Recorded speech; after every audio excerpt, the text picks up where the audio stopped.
Have you ever wondered why we make predictable mistakes with our money? Let us decode the field of behavioral economics.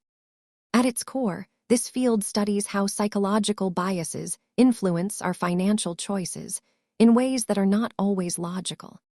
Studies show that humans are prone to making choices that conflict with their long-term goals, often due to emotional shortcuts.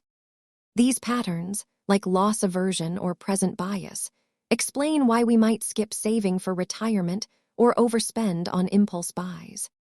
Unlike traditional theory that assumes we are perfect calculators, behavioral economics accepts that we are influenced by our environment and emotions.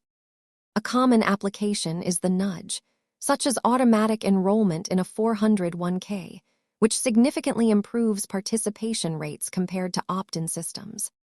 By understanding these tendencies, you can design your own financial habits to be more resilient against emotional decision-making. Thanks for watching. Understanding your own brain is the first step toward better money management. Like and subscribe for more basics.